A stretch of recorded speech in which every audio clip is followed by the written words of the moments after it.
네, 저도 오랜만에 이 스캐너 다클리 영화를 다시 오늘 봤는데, 마지막으로 보고서 이제 세월이 좀 흘러서 뭐 좀 몇 가지 단편적인 기억만 남아 있었는데, 다시 보니까 예, 또 많은 생각을 하게 하는 참 좋은 영화인 것 같네요.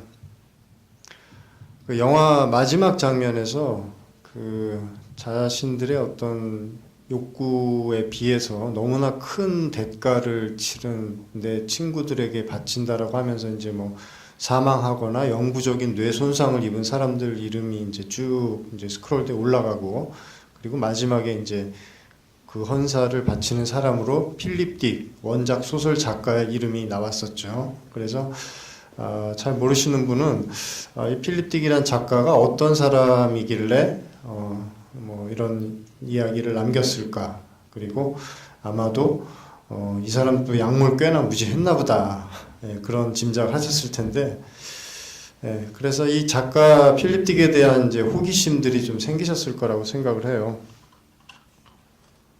그래서 뭐 잘 아시는 분도 계시리라고 믿고, 잘 모르시는 분들에게는 또 더 좀 유용한 정보가 될 것 같은데, 필립 딕이라는 SF 작가가 쓴 이제 소설들이 계속 지금 이제 영화나 뭐 기타 영상, 뭐 드라마 뭐 이렇게 만들어지고 있거든요. 그래서 좀 작가와 작품에 대해서 간단히 좀 한번 살펴보는 그런 시간을 갖도록 하죠. 예, 1928년에 이 사람은 미국 태어나기는 시카고에서 태어났는데 곧 캘리포니아로 이주를 해서 어렸을 때 가족하고 같이 계속 캘리포니아에서 이제 성장했어요. 성인이 될 때까지. 그리고 28년에 태어났을 당시에 쌍둥이였다고 합니다.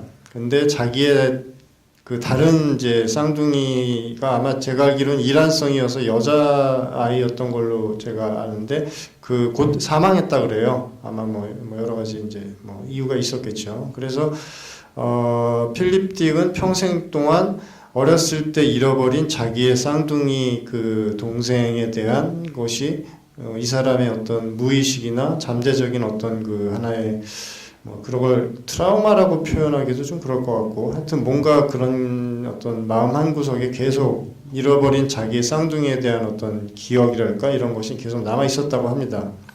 예, 거기에 플러스 오늘 보신 영화에서처럼 그 계속 뭔가 그 향정신성 약물 마약 같은 것도 계속 했었고, 그걸 같이 이제 나누고 즐기는 이제 동아리들도 있었고, 영화에서는 가까운 미래로 지금 설정이 돼 있었지만 실제로 필립 딕이 이제 주로 생존했던 시기는 우리가 흔히 말하는 그 히피 반전 세대 1960년대가 이제 한창 그런 사회적인 분위기가 미국에서도 많았던 곳이기 때문에, 예, 그런 분위기에 이제 푹 빠져서 그 시기를 거쳐왔죠. 예, 그래서 82년도에 사망을 했는데 그 해에 여러분들 아마 많이들 아실 블레이드 런너라는 영화가 개봉을 했죠. 근데 필립 딕은 블레이드 런너 영화가 개봉하는 걸 보지 못하고 얼마 전에 이제 사망을 했어요. 그래서 블레이드 런너 영화를 보면 이 영화를 필립 딕에게 바친다라는 또 이런 헌사가 나옵니다. 그 타이틀 중에. 그래서 도대체 이 딕이라는 사람이 뭐 어떻길래 이렇게 뭐 얘기들을 하고 영화도 계속 만들고 그러는 거냐.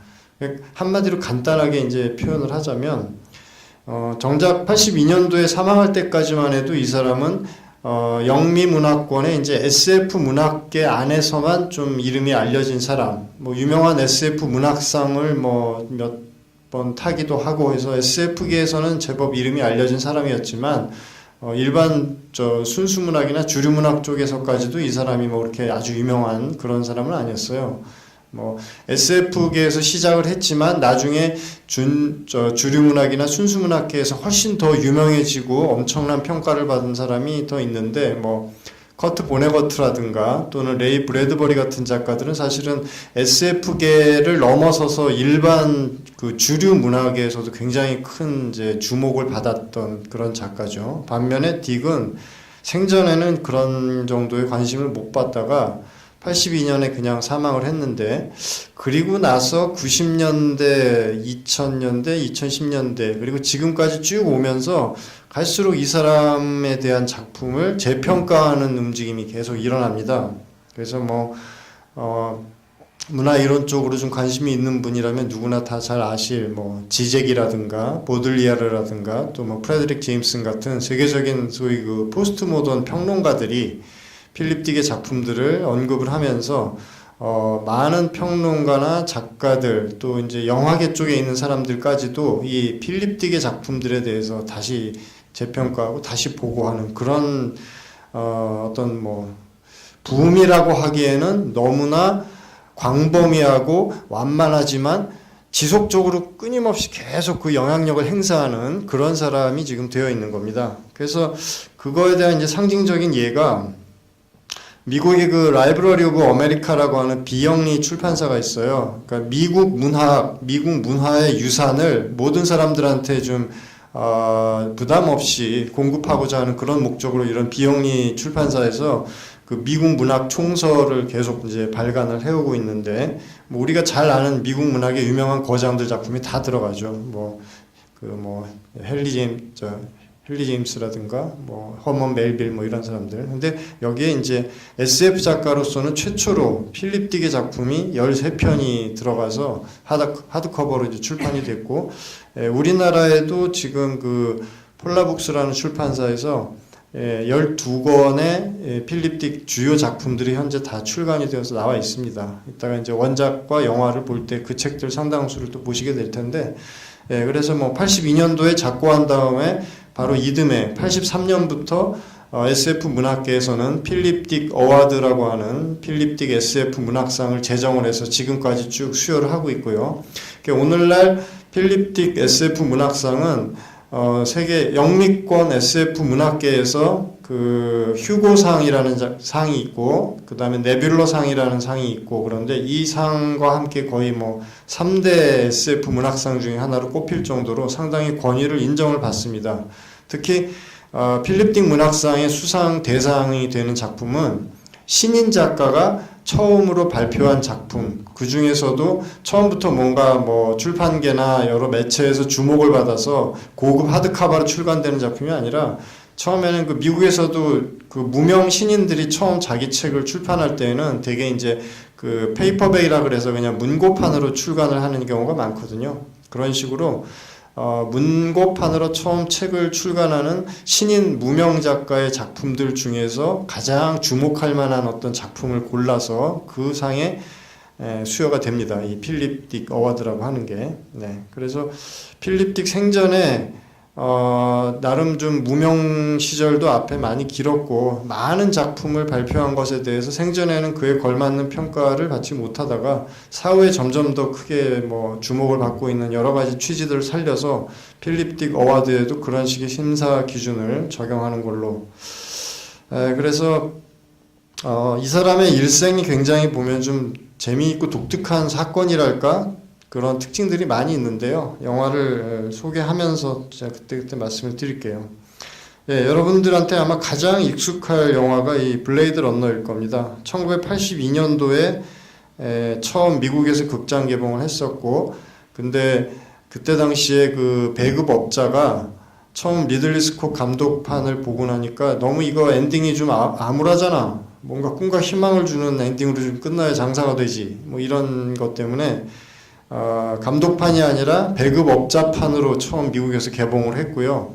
그리고 그 해에 세계적으로 엄청나게 유명한 SF 영화가 거의 비슷한 시기에 개봉을 해가지고 결과적으로 블레이드 러너는 크게 흥행을 못하고 그냥 극장에서 내려갔어요. 그래서 82년도에 나왔던 그 세계적으로 히트를 친 SF 영화가 뭔지 아세요? 저 어느 분이 정답을 말하신 것 같네요. 바로 E.T.입니다. E.T. 스티븐 스필버그 감독의 E.T.가 극장가에서 엄청나게 흥행을 하면서 블레이드 러너는 빛을 못 보고 극장에서 내려졌는데, 그 재밌게도 그 과학기술의 발달로 새롭게 등장한 개인용 영상 감상 매체가 82년 이후에 90년대가 될 때까지 세계적으로 점점점 보급이 돼요. 그게 뭔지 아시겠어요? 예, 바로 비디오 테이프입니다. 그래서 비디오 테이프라는 것이 나와가지고 이걸 개인이 이제 뭐 렌탈을 하든지 직접 구입을 해서 보든지 이렇게 하면서 82년 이후에 1년, 2년, 3년 세월이 흐르면서 사람들 사이에 조금씩 입소문이 나기 시작한 거예요. 야, 너 블레이드 러너라고 봤냐? 죽이던데? 극장에서 못 봤는데? 어디?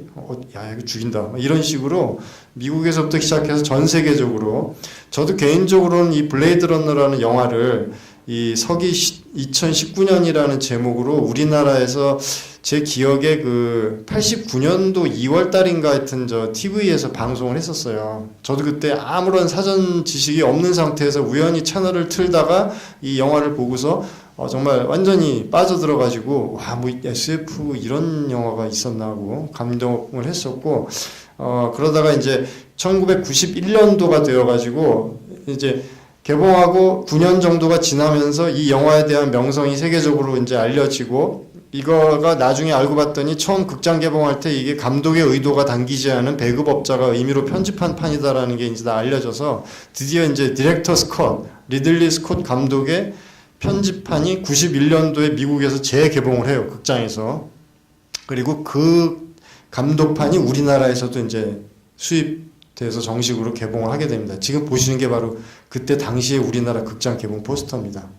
그리고 사실 이거보다 앞서서 서기 2019년이라는 제목으로 그 배급업자판이 우리나라에도 비디오로 출시가 됐었어요. 그건 아마 제가 알기로 정식 라이센스판은 아니었던 것 같고, 예. 아무튼 그 영화, 이 영화의 원작 소설이 오른쪽에 보시는 이 안드로이드는 전기형의 꿈을 꾸는가라는 그 장편 소설입니다. 저게 무슨 얘기냐면 저기서 전기양이라고 한 거는 쉽게 말해서 이제 로봇 말하는 거예요. 로봇 양. 예, 근데 로봇 양을 이제 일렉트릭 쉽이라고 한 거고. 그러니까 저 책의 제목은 그거죠. 인간은 자면서 꿈을 꾸는데 그렇다면 과연 로봇도 꿈을 꿀까? 잠을 잔다면. 예, 뭐 그런 얘기를 가지고 원작 소설하고 영화판하고 좀 비교를 해보면 상당히 좀 차이가 많이 있습니다. 그래서 각색을 많이 이제 한 셈이고 대개 보면 원작 소설을 영화로 만든 것들 중에서 원작보다 뛰어나다는 평가를 받는 경우가 참 없는 편인데 이 작품 같은 경우는 원작 소설보다 오히려 이 영화판 블레이드 러너가 훨씬 더 많은 사람들한테 높은 평가도 받고 주목도 받고 뭐 그런 상황입니다. 심지어 나중에는 미국에서조차도 책 제목을 영어로 블레이드 러너라고 이렇게 바꿔가지고 무비 타이로 해가지고 원작 소설인데도 이렇게 판매도 하고 그랬어요. 그래서 블레이드 러너에서 아마 제일 그 유명한 작품 중에 하나가 요 사람, 이 러트거 하워라는 배우가 이 영화 속에서는 이제 인조인간 안드로이드로 등장을 하는데 이 사람이 자기 수명을 다해서 죽을 때 그 빛 속에서 이렇게 죽기 직전에 뭐 을조리나 어떤 독백 같은 그런 그 주옥 같은 대사가 있죠. 그게 굉장히 유명한데 뭐 이 모든 내가 살아있던 그러니까 그 인조인간이건 진짜 인간이건 간에 상관없이 그냥 내가 살아있었던 동안에 겪었던 여러 가지 기억들이며 내가 보았던 모든 순간들이며 이 모든 게 내가 이제 죽고 나면 마치 이 빛 속에 섞여서 없어지는 내 눈물처럼 다 사라지겠지라는 그런 대사를 읊조리는데 예, 블레이드 러너 팬들이 뭐 가장 제가 알기로는 마음에 들어하고 좋아하고 딸딸 외우다시피 하는 대사죠. 네, 근데 Like Tears in Rain이라는 그게 이 러트거 하워 배우가 촬영할 때 애드립으로 즉석에서 쳤다는 말도 있더라고요. 예, 아무튼 뭐 그런 그 가십도 있고요. 예, 그래서 뭐 우리나라에서도 예전에도 다른 출판사에서 번역판이 여러 번 나왔었는데 현재는 지금 보시는 이 버전으로 보실 수가 있습니다. 블레이드 러너 2를 만든다는 얘기가 헐리우드에서 계속 들리고 있어요. 그래서 많은 사람들이 기대도 하는 한편 또 우려를 하기도 하고 뭐 그러고 있습니다. 예, 그 다음에 이제 몇 년 전에 리메이크도 됐던 이 토탈 리콜도 필립 딕의 원작 단편 소설 도매가로 기억을 팝니다라고 하는 단편 소설을 가지고 영화로 만든 겁니다. 그래서 폴 버호벤 감독이 나중에 이제 이 사람이 뭐 스타쉽 트루퍼스라든가 이런 몇 가지 굉장히 유명한 또 영화들도 연출을 했죠. 그 당시에 아놀드 슈워제네거하고 저 뒤에 여배우가 원초적 본능에서 그 유명한 씬을 연기했던 그 여자 배우 그 갑자기 이름이 기억이 안 나네요. 예, 샤론 스톤입니다. 샤론 스톤도 이제는 나이가 들어갔고 이제 젊으신 분들은 아마 잘 모를 수도 있을 것 같다는 생각이 드네요. 예. 그래서 뭐 많은 분들도 그렇게 얘기를 하고 저도 개인적으로는 리메이크판보다는 이 90년판 토탈 리콜이 굉장히 연출이 잘 된 걸로 알고 있습니다. 심지어는 이 1990년판 토탈 리콜도 헐리우드에서 시나리오가 거의 뭐 한 20년 이상 떠돌아다니다가 영화가 되었던 거라고 제가 알고 있습니다. 근데 뭐 개봉 당시에 하여튼 굉장히 인기를 끌었죠. 우리나라에서도 개봉하기 전부터 몇 가지 장면들, 뭐 얼굴을 가짜로 뒤집어 쓴 게 이렇게 층계처럼 열리는 그 예고편 장면이 뭐 TV 같은 데서 광고도 많이 되고 그래서 화제가 되었던 그런 기억이 있습니다. 예, 그 다음에 이 스크리머스라는 작품은 상대적으로 SF 매니아 분들이나 이제 필립 딕 매니아 분들이 좀 많이 아시는 소위 말하는 이제 약간 그 저예산의 B급 SF 영화인데 사실 굉장히 잘 만든 작품이에요. 여러분들 중에 혹시 관심 있는 분은 일부러 찾아서 보셔도 만족스럽게 감상하실 만한 그런 작품입니다. 그래서 이 작품도 원작 소설은 단편이고 그 단편 원작이 두 번째 변종이라는 제목인데 세컨드 버라이어티라고 하는 그 제목의 단편이 예전에 이제 우리나라에도 이렇게 번역이 돼서 출간이 된 적이 있습니다. 어떤 외계 행성에서 지구인들 거기 파견 나가 있는 지구인들하고 또 그 지구인하고 서로 대적하고 있는 다른 적성 국가하고 이제 전쟁을 하는데 적성국 쪽에서 그 전쟁터를 위험하게 배회하는 어린 아이를 그 모습을 한 로봇을 이제 막 풀어놓는 거예요. 그래서 주인공들 팀이 불쌍하니까 걔를 거두어 들였다가 기지 안에 그 로봇이 들어오면 이제 뭐 난리가 나는 거죠. 그런 식으로 이제 적발이 계속 되니까 나중에는 그 로봇 자체가 점점점 진화해서 모습을 바꿔서 사람하고 똑같은 모양으로 바뀌고 뭐 그런 모습인데 이따가 또 말씀을 드리겠지만 이렇게 뭔가 나 자신이 누구고 나의 정체성이 어떤 것이고 내가 사실이다 진실이다라고 믿었던 것들이 사실 그렇지 않다고 하는 어떤 현실의 어떤 모호함 정체성의 그 혼란 뭐 이런 얘기를 필립 딕은 줄창 끊임없이 하고 있어요. 어떻게 보면 그 주제만 그냥 계속 변주해서 이 얘기 저 얘기로 계속 푸는 거죠. 예. 그래서 지금 말씀드리는 작품들이나 영화들이 보면 다 그런 일관된 컨텍스트가 다 보입니다. 예. 예, 이 다음에 이 작품을 아마 뭐 많은 분들이 잘 아시는 걸 텐데 마이너리티 리포트도 원작은 이제 필립 딕의 단편 소설이에요. 예, 같은 제목의 마이너리티 리포트라고 해서 우리나라에도 이렇게 출간된 적이 있고 이것도 보면 아직 일어나지 않은 미래의 일을 투시해서 일어날 범죄를 사전에 예방한다는 이제 그런 설정이잖아요. 그러니까 아직 저지르지 않은 범죄를 저지를 사람을 특정을 한 다음에 그 사람을 범죄를 저지르기 전에 미리 잡아서 가둔다는 그런 얘기예요. 이게 어떻게 보면 굉장히 좀 이제 위험한 발상일 수가 있죠. 체제의 입장에서 보면. 예, 그래서 톰 크루즈가 이제 그런 걸 수사하는 어떤 경찰 같은 조직에 있는 사람인데 나중엔 자기가 범죄자가 될 거라고 해서 쫓기는 뭐 그런 설정인 거죠. 예. 임포스터라는 영화도 상대적으로 많이 모르시는 분들이 있을 텐데 그래도 이 영화는 뭐 스크리머스보다는 국내에서 극장 개봉도 하고 그래서 아마 조금 더 아시는 분이 있을 것 같아요. 이 작품도 진짜 그 자기 정체성을 정말 흔드는 어떤 그런 반전으로 따지자면 여기 소개해드리는 어떤 영화 못지않게 굉장히 이제 놀라운 반전이 있는 그런 작품이죠. 예, 그래서 이것도 원래 제목이 임포스터인데 우리나라에는 사기꾼 로봇이라는 제목으로 단편이 번역이 돼서 우리나라에 이렇게 소개된 바가 있습니다. 그 다음에 2003년도에는 이제 페이첵이라는 영화가 우리나라의 그 영웅 본색의 감독으로 유명한 그 오우상 감독의 연출로 국내에서 극장 개봉이 됐었고요. 이것도 원작 소설은 단편이에요. 그래서 오른쪽에 보시는 책에 수록이 되어서 국내에 소개된 적이 있습니다. 여기 뭐 벤 애플렉이라든가 우마 서먼이라든가 오우상 감독까지 굉장히 연출자나 뭐 캐스팅 화려한 편인데 뭐 마이너리티 리포트나 블레이드 러너 정도에 비견될 만큼의 어떤 그런 아주 높은 주목이나 이런 걸 받지는 못했지만 어쨌든 전형적인 필립 딕식의 설정과 스토리, 예.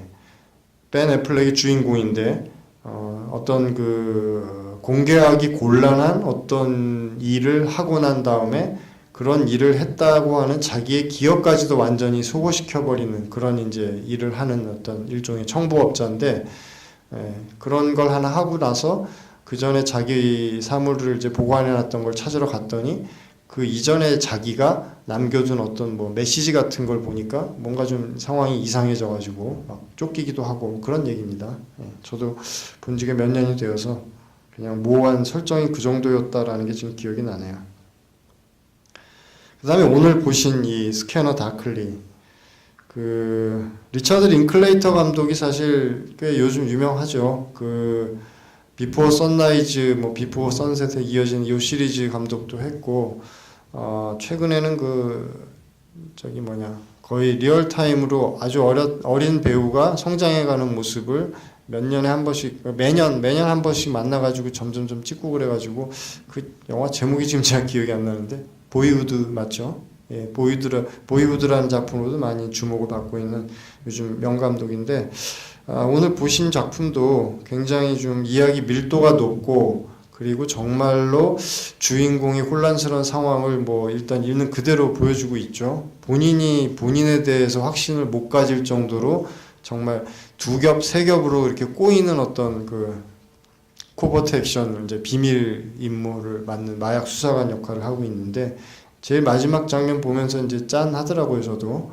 지금 뭐 그 서브스턴스 D라는 약물 때문에 거의 제정신이 없는 상황에서도 뭐 이 수상한 꽃을 보니까 친구들 갖다 줘야지 하고 따가지고 바지에다 숨긴 그 뭐야 발목에다 숨기는 장면을 보니까 아무쪼록 잘 살아나가서 어쨌든 예, 유노나 라이더랑 잘 됐으면 좋겠는데, 예, 관객들한테 다 이제 맡기는 그런 오픈 엔딩으로 연출을 한 거겠죠.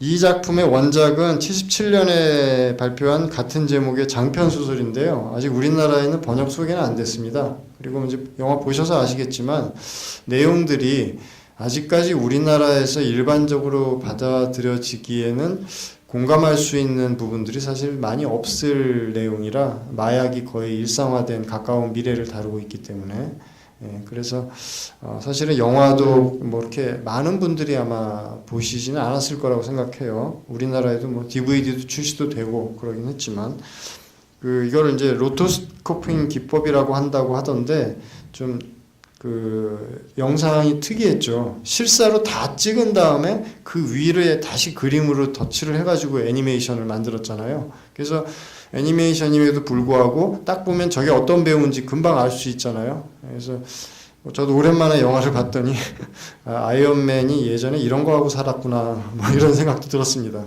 역시 말은 그때부터 많았구나 뭐 그런 생각도 들고. 네, 그리고 이 영화가 제가 볼 때는 전형적인 그 헐리우드 기획물 시스템에서 필립 딕 거 한번 해보자라고 했다가 그다지 뭐 빛은 못 본 그런 전형적인 작품 같아요. 니콜라스 케이지 같은 이제 명배우를 탑으로 세우고, 리 타마우리 감독도 원래 뉴질랜드 출신인데 뉴질랜드에서 뭔가 이제 헐리우드에서 주목할 만한 작품들을 연출을 해서 헐리우드로 발탁이 돼서 나중에는 그 007 시리즈도 뭐 연출도 하고 이랬던 사람인데, 넥스트라는 영화 자체는 그렇게 크게 주목은 못 받았어요. 이건 이제 그 아주 가까운 미래의 일을 미리 알 수 있는 사람이 주인공으로 나오는데, 예, 그런 설정에서 벌어지는 여러 가지 일을 이제 액션 스릴러 터치로 연출을 한 거고요.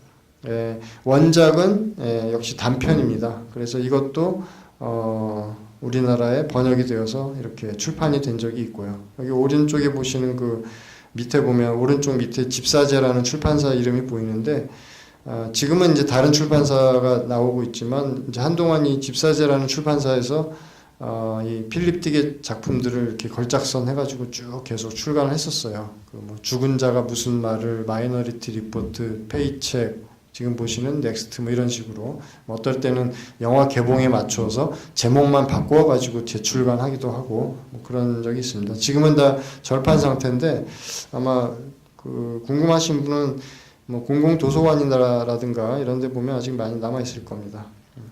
그다음에 이거는 이제 원작 소설도 국내에는 소개가 안 됐고 영화도 우리나라에는 개봉을 안 한 걸로 알고 있습니다. 2008년도에 별로 알려지지 않은 감독이 연출을 한 작품이고요. 이 원작 소설에 이제 좀 특이한 그 뒷얘기가 있어요. 필립 딕이 76년도에 이 라디오 프리 앨버무스라는 장편 소설을 일단 초고 상태로 써가지고 출판사에 보냈는데 출판사에서는 요거 어떻게 이렇게 좀 바꿔가지고 다시 써보는 게 좋지 않겠냐 해가지고 돌려보냈어요, 딕한테.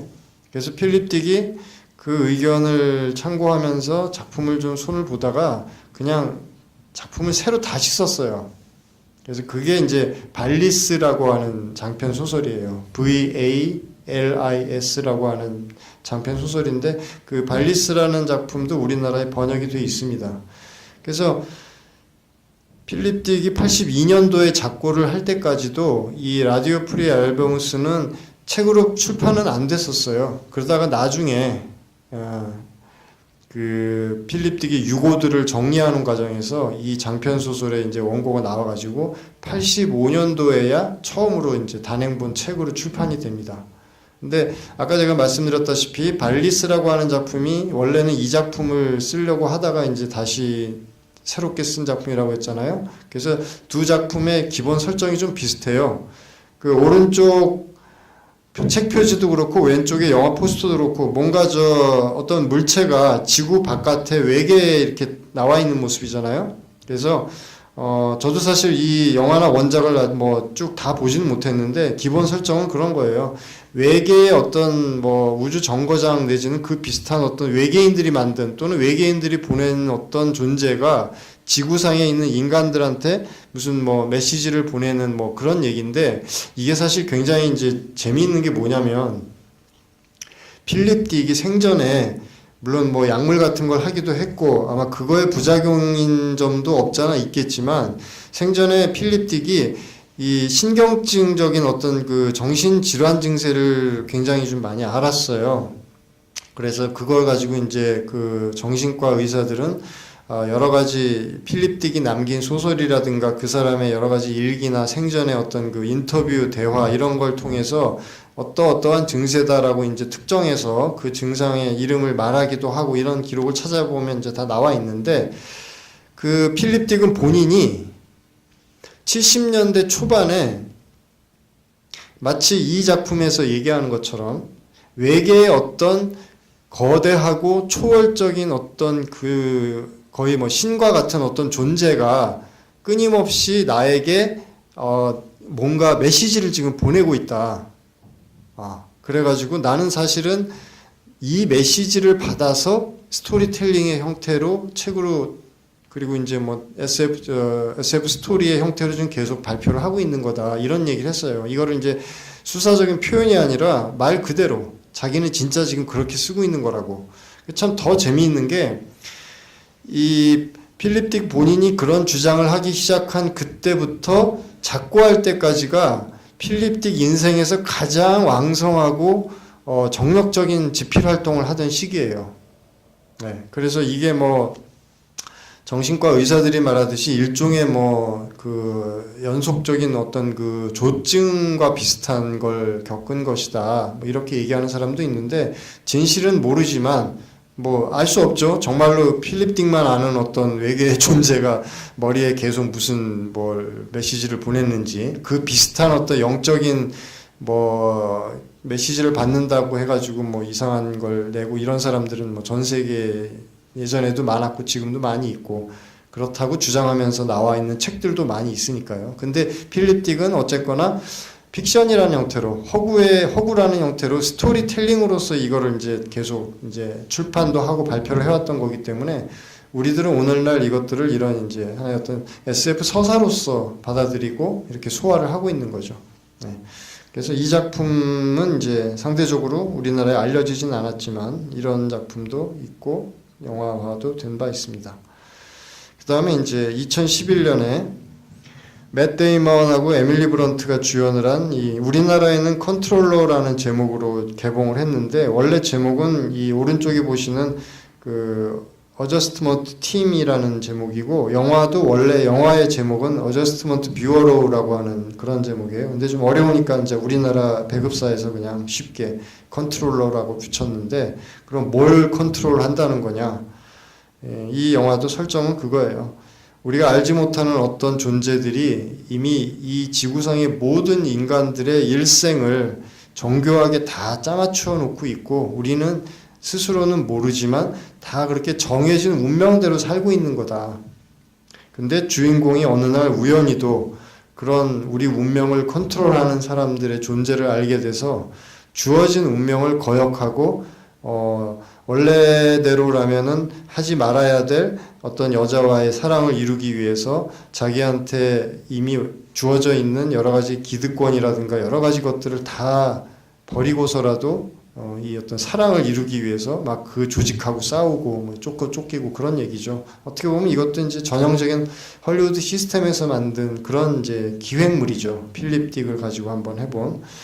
예, 그래서 원작 소설은 1954년에 오른쪽에 보시는 거는 이제 이 작품이 제일 처음 발표되었던 SF 잡지의 바로 그 첫 페이지예요. 나중에 이제 필립 딕 작품 선집 같은 데 수록이 돼서 단행본으로 나왔고, 제가 알기로 아마 이게 원작 단편은 우리나라에는 아직 소개가 안 된 것 같습니다.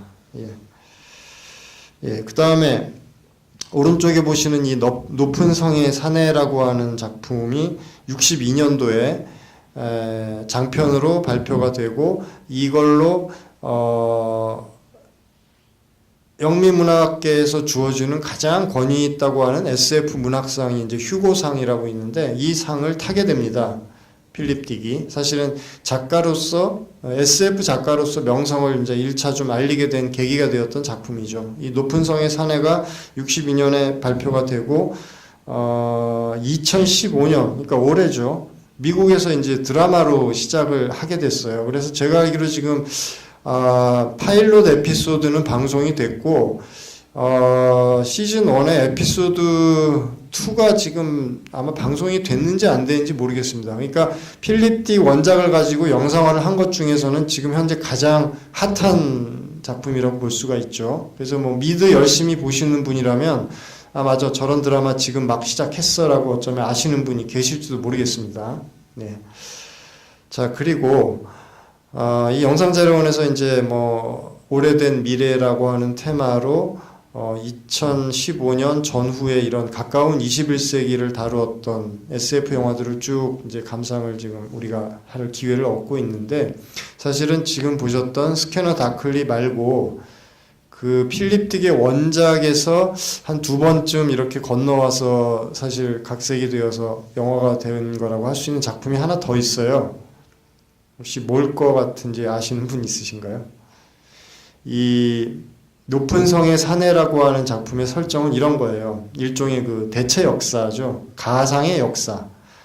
2차 대전에서 독일이 승리를 했다면 미국은 독일의 식민지가 되어 있고, 그런 상황에서 1960년대 또는 70년대의 미국 사회가 어떨 것이다라는 걸 가상적으로 배경으로 설정을 해놓고 이야기를 풀어나갑니다. 재밌는 거는 이 작품 안에서 어떤 소설이 등장을 하는데, 그 소설의 설정은 만약에 미국이 2차 대전에서 이겼더라면 어땠을까라는 이야기를 또 담고 있다 그래요. 그러니까 뭐 2번 꼬이는 거죠. 그게 사실은 우리가 살고 있는 지금의 실제 현실이니까. 그 설정을 얘기를 지금 드렸는데, 그렇다고 한다면 혹시 어떤 영화인지 이건가? 하고 생각하시는 거 있지 않으세요? 예. 그 복거일 작가가 1987년도에 비명을 찾아서라고 하는 이제 두툼한 소설을 그 문학과 지성사에서 처음으로 출간하면서 작가로 등단을 하게 돼요. 그래서 그 등단 방식 자체가 그 당시에는 문단에서 굉장히 화제였어요. 우리나라에서 일반적으로 소설가가 등단을 하는 경우가 대개는 이제 신춘문예를 통하거나 아니면 이런 뭐 문학 개간지, 그 창작과 비평이라든가 문학과 지성 같은, 이때 당시에는 아직 그 문학동네라는 개간지가 나오기 전이었는데, 그런 문학 개간지에서 이제 신인이 작품을 발표해서 그것이 평론가들한테 어떤 이제 인정을 받으면서 작가로 등단하는 그런 경로가 일반적이었는데, 87년에 갑자기 이 복거일이라고 하는 작가가, 그때 당시 이제 나이가 40대 초반 중반 뭐 그랬는데, 화이트 칼라 생활을 하다가 갑자기 자기는 작가가 되겠다고 해서 직장을 그만두고 집에 틀어박혀서 한 2년인가 3년? 뭐 하여튼 작품 집필을 했는데, 그 작품을 문학과 지성사라고 하는 우리나라에서 이제 손꼽히는 순수문학 전문 출판사에서 신인의 작품을 처음부터 이렇게 단행본으로 출판을 해주면서 작가로 등단을 한 거예요. 그래서 굉장히 화제가 되었고, 더 화제가 되었던 것은 이 작품의 그 당시로서는 굉장히 생소했던 설정. 2차 대전에 만약에 일본이 이겼다면 한국은 계속 일본의 식민지 상태로 남아있는 상황에서 1987년이 되었을 테고요. 그렇게 되면 밑에 보시는 요 부제, 경성, 쇼와 62년이 되어 있는 거겠죠. 1987년이라고 연호를 쓰지 않고. 그래서 이 비명을 찾아서가 이제 지금은 이제 상권, 하권 이렇게 두 권으로 나뉘어져 나와서 출간이 되어 있는데, 처음 87년에 출간되었을 당시에는 이렇게 요 표지로 해가지고 굉장히 이렇게 두껍게 나왔어요. 꽤 텍스트 양이 많거든요. 그래서 이제 그때 당시 복거일 작가의 모습이고, 지금은 뭐 얼마 전에 뭐 폐암 판정을 받았는데 자기는 암 치료를 받지 않고 그냥 자연스럽게 수명이 닿을 때까지 작품 활동에만 전념하겠다고 해서 암 진단을 받은 이후로 그냥 병원하고 발길을 끊었다라는 게 또 뭐 작년인가 재작년 말쯤 기사에 났는데, 제가 뭐 개인적으로 좀 가끔 뵐 기회가 있는데 뭐 아직까지는 그 나들이도 하고 건강하게 계속 이제 작품 활동을 하고 있습니다. 뭐 그 타임머신을 타고 조선시대로 날아간 주인공이 그 조선시대에서 뭔가 사회를 조금 더 나은 방향으로 발전시키려고 이렇게 애쓴다는 내용의 역사 속의 나그네라고 하는 대하 장편 소설을 이제 집필을 그 예전에 하다가 중단이 됐었는데, 그거를 완결을 짓겠다라고 해서 지금 1차 총 6권 정도의 분량으로 탈고를 해서 지금 문학과 지성사 출판사에서는 원고를 지금 받아가지고 이제 출간을 하기 위해서 지금 내부적으로 편집하는 과정인 걸로 알고 있습니다. 뭐 그 밖에 다른 뭐 책들도 이렇게 좀 더 쓰고 있고 그런데, 이 비명을 찾아서라는 책이 나오고 나서 2000년대 들어가지고 이제 어떤 영화 기획자가 이 모티브를, 대체 역사, 가상의 역사죠. 뭐 평행 우주라고도 표현할 수 있는 거죠. 만약에 우리나라가 계속 일제 식민지로 남아있는 상태에서 서기 2009년이라면 뭐 이런 설정이겠다 해가지고 이런 영화를 그때 당시에 만들어가지고 뭐 일본에서 유명한 나카무라 토오루라는 배우하고 우리나라의 장동건 이렇게 투톱으로 해서 영화를 만들었었죠. 그때 당시에는 굉장히 아이고, 죄송합니다. 돈을 많이 들인 영화였는데,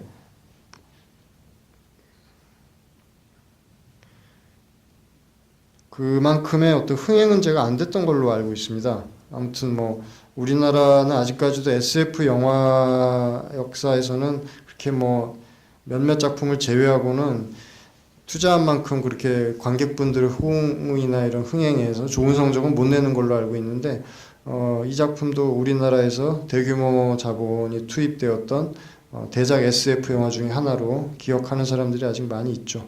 근데 이 복거일 작가의 비명을 찾아서를 책을 보면 앞에 작가 서문이 있거든요. 그 복거일 작가가 서문에서 분명히 밝히고 있어요.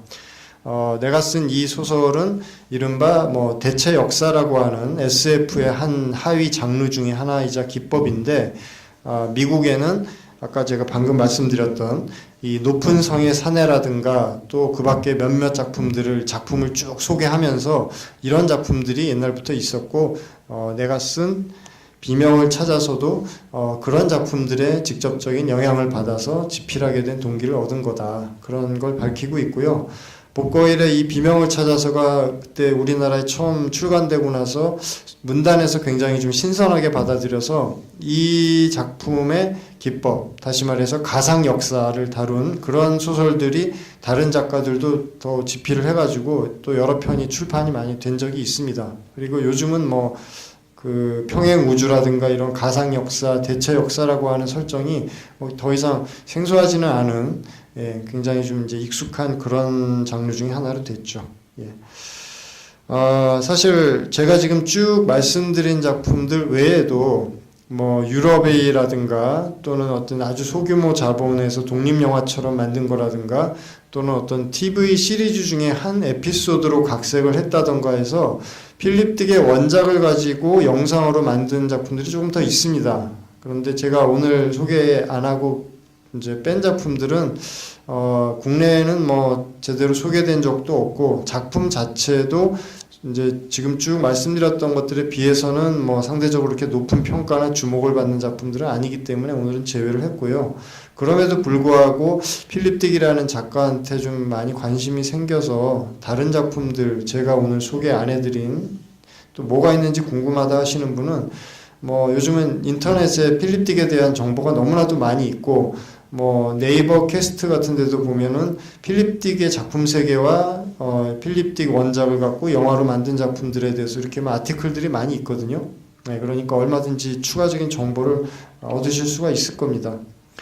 예, 마지막으로 그 말씀을 드릴게요. 그렇다면 SF 작가가 많이 있는데 왜 유독 필립 딕이라고 하는 작가가 이렇게까지 주목을 얻었는지, 오늘 쭉 말씀드린 작품들을 보시면서 공통점으로 이제 우리가 얘기할 수 있는 것 중에 이런 게 있어요. 그러니까 현대 이 과학기술이 발달된 현대 이 산업 문명에서 우리 개개인들은 뭔가 자기만의 어떤 독특한 개성이나 창의성을 발현하거나 또는 이 세계와 우주의 어떤 아름다운 면들을 매일매일 신선하게 감상하고 수용하고 거기에 대한 어떤 세계에 대한 어떤 경이감을 늘 만끽하고 사는 그런 삶이 아니라 그냥 쉽게 말해서 거대한 기계에 그냥 한 톱니바퀴처럼 살고 있잖아요. 그런 것을 필립 딕이라고 하는 작가는 견딜 수가 없었던 거죠.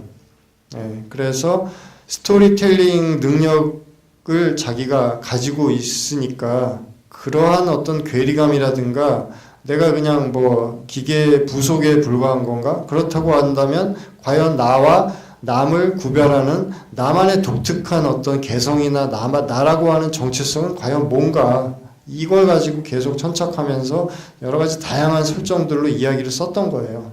근데 그것을 작가 생전에는 그렇게 주목을 못 받다가 80년대, 90년대 들어서 이제 이 모더니즘이라고 하는 것이 장밋빛 미래만을 얘기하는 것이 아니라 오히려 우리들한테 뭔가 좀 이 문명의 공허함, 허허로움 이런 것을 주기도 한다라고 하는 이런 현대사회의 부정적인 면들에 주목한 평론가들에 의해서 이 필립 딕이라고 하는 작가가 옛날부터 이런 점들을 소설이라는 형태로 아주 잘 형상화를 해왔구나라고 해서 계속 이 사람의 작품이 재발견이 되는 거고요.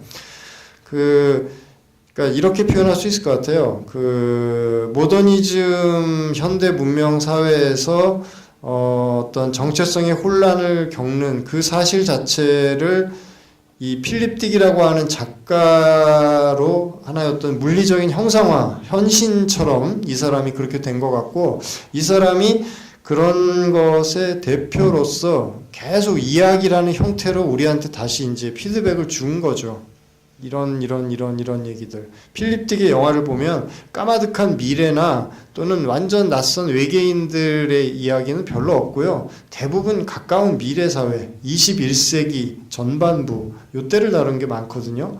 또는 연대를 특정하지 않더라도 우리한테 그다지 낯설지 않은 어떤 가까운 미래 사회의 구현이 가능할 것 같은 과학 기술들이 많이 등장을 하고, 특히 이제 블레이드 러너에서는 인간보다 더 인간적인 블레이드 러너에서 인조인간을 만드는 회사 타이렐이라는 회사가 내세우는 모토가 more human than human이거든요. 인간보다 더 인간적인 안드로이드를 만듭니다. 근데 그렇게 만들어낸 안드로이드들이 이제 진짜 인간하고 이제 구별을 하려니까 수명을 뭐 작중에서는 한 4년인가 정도밖에 안 주거든요. 4년 정도가 지나면 이렇게 죽는 거예요. 그러니까 인조인간들은 필사적으로 자기 삶을 어떻게 좀 연장시켜 보려고 그 일하는 곳에서 탈출을 해가지고 자기를 만든 회사의 이제 사장한테 찾아가고 뭐 그러기도 하는 게 이제 블레이드 러너인데, 그 과정에서 우리 인간들보다도 더 인조인간들이 이 휴머니티가 도대체 뭔지 집착을 하고 막 추구를 하고 철학적인 고민을 하고 그러는 모습들이 아마 블레이드 러너라는 영화가 컬트가 되어서 지금까지도 사랑을 받는 그런 또 요인이 되지 않았나, 그런 생각이 들어요. 그래서 지금 그 폴라북스라는 출판사에서 필립 딕의 대표작을 장편들하고 플러스 중단 편집까지 해서 한 12권 정도로 지금 이제 세트로 완간을 해가지고 지금 뭐 서점에 있으니까 아마 궁금하신 분은, 원작 소설로 한번 접해보고 싶으신 분은 원작 소설도 또 보실 수가 있을 겁니다. 그리고 또 필립 딕의 원작을 갖고 영화 만든 것 중에 아직 안 본 게 있는데, 혹시라도 오늘 스캐너 다클립 보시고 또 제 말씀 듣고 또 다른 작품도 궁금하다 하시면 한번 보시면, 상대적으로 평가가 이 안에서는 약간 좀 편차가 있어도 객관적으로 봤을 때는 일단 필립 딕의 이야기가 이런 거다라는 거는 충분히 느끼실 수 있을 만큼 연출이 잘 돼 있으니까 도움이 될 거라고 생각을 합니다. 네, 뭐 좀 간단하고 두서없지만 제가 준비한 얘기는 이 정도로 마치고요.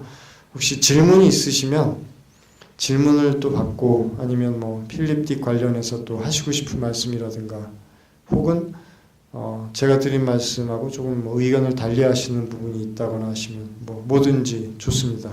말씀하고 싶으신 분, 질문이나.